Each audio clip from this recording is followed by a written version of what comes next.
Hi, everybody. I'm James, and welcome back to Storytime with James. Make sure you like, subscribe, and leave me a comment if you like. Make sure you like this to get the algorithm going. Just like my videos. Just press that little like button down there. It would be greatly appreciated. All right. This one's called My Sweet Lola. Yes. Yep, Lola was my dog. I had a dog named Lola, you know. And as you know, Lola means grandma in Tagalog, you know. And in Spanish, Lola means young lady, so but we used to call her grandma, so yeah. I've got Lola from a friend of mine's, and when he gave her to me, she had got stuck in her eye with a rose bush, a thorn from a rose. He said, "Oh, that probably happened." He didn't notice it. He just threw her in the car and brought her to me. But I noticed it when I picked her up. I said, "What happened to her eye? It's bleeding." And he said, "Oh, I don't know." He said, "Give her back to me. I'll take her back. I'll get another one out the litter. I'll bring you another one."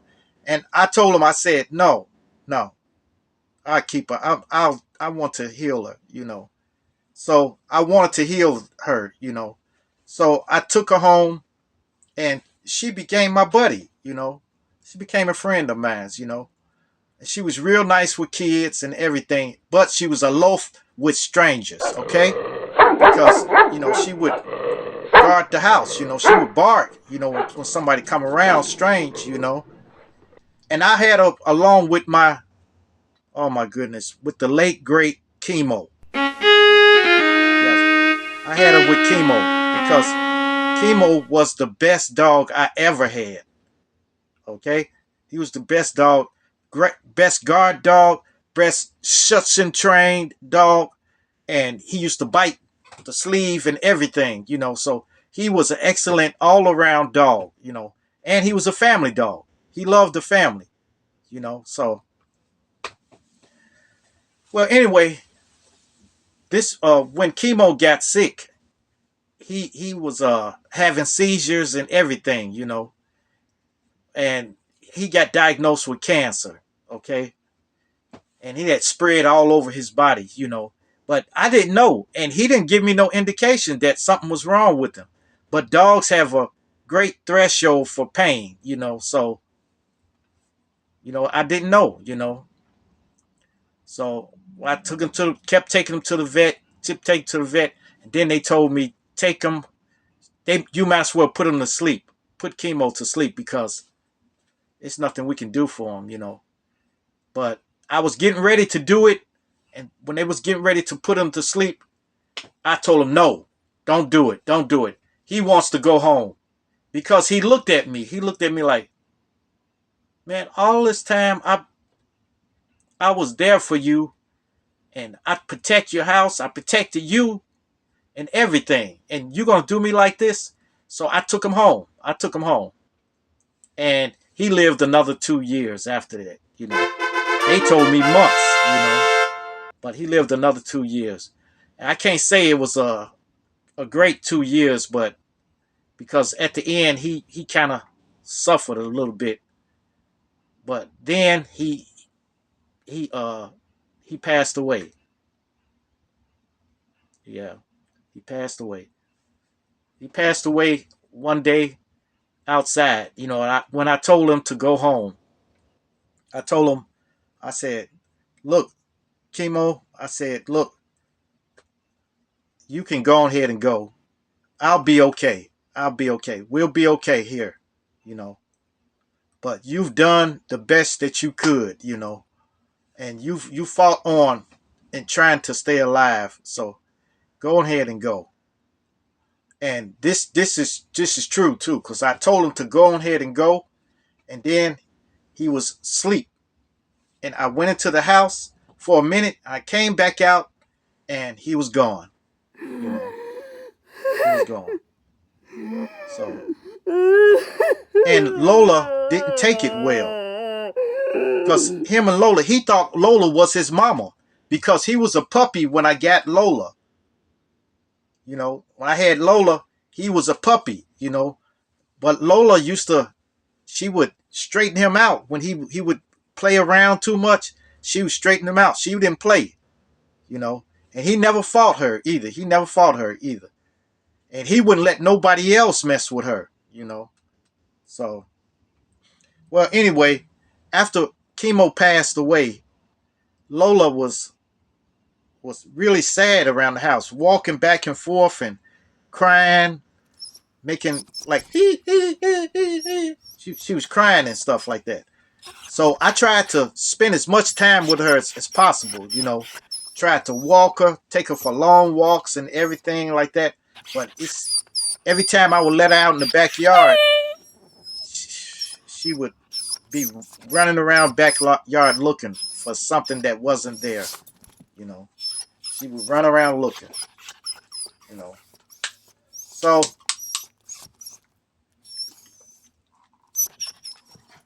so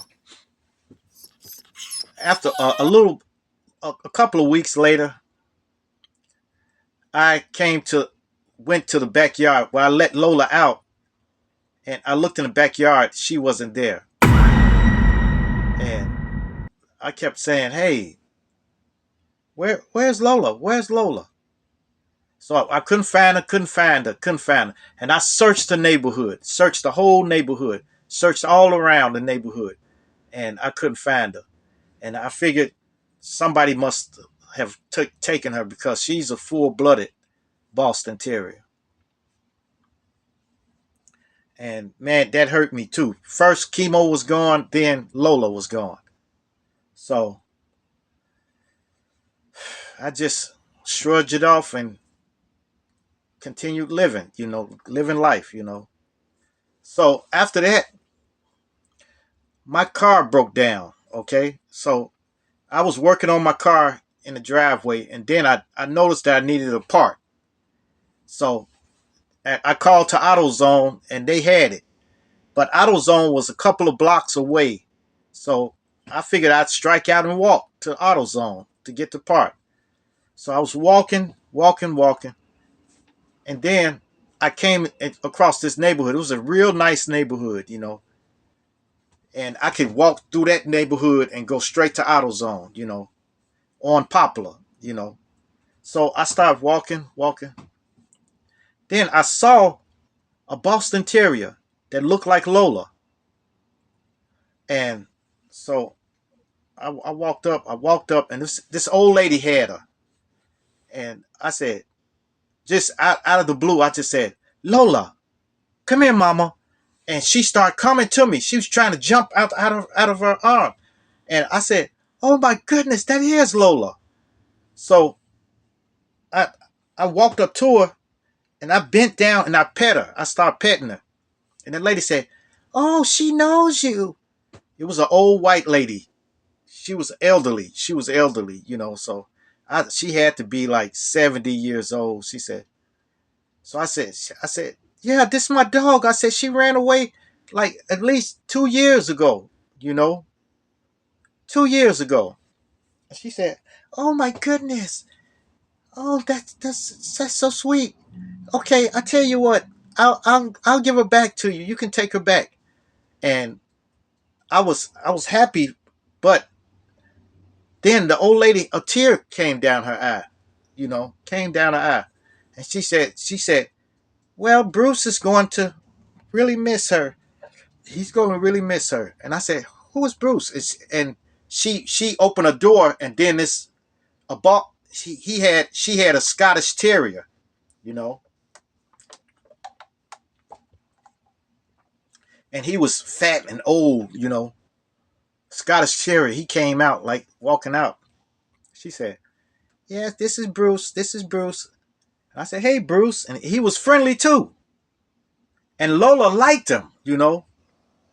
So when the lady said, "Hold on a second, I'll get her leash and everything for you." So the lady went in the house, and I was in the yard with both the dogs, and Then she came back with the leash and everything like that.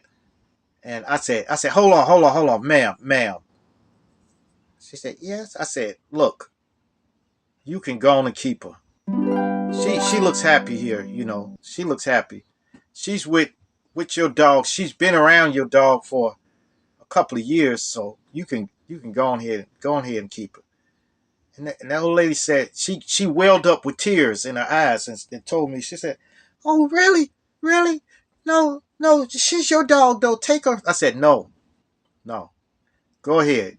You can keep her. You know, it's been 2 years, so I haven't seen her. So, but it was good that I saw her again. She said, "You can come here and visit her anytime you want."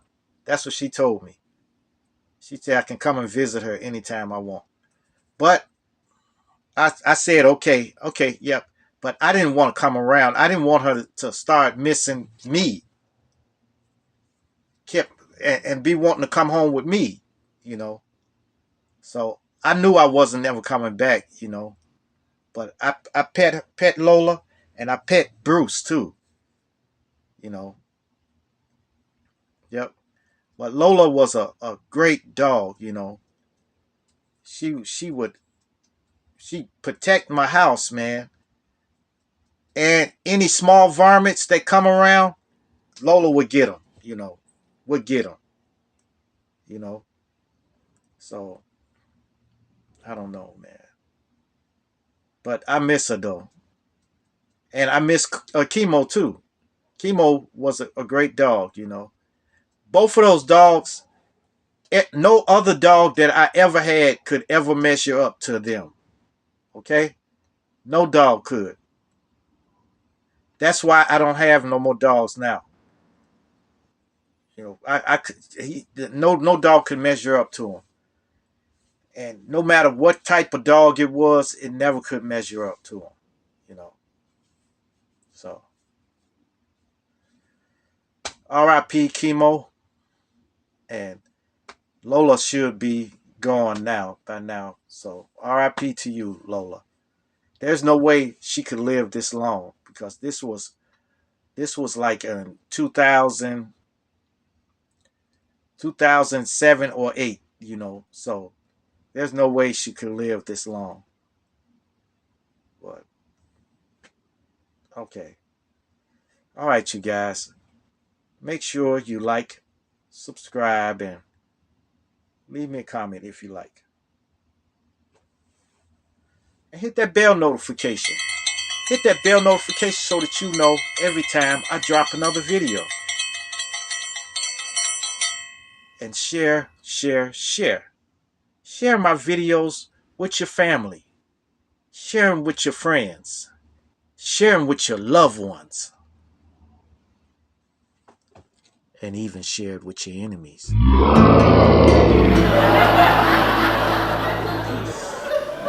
Adios.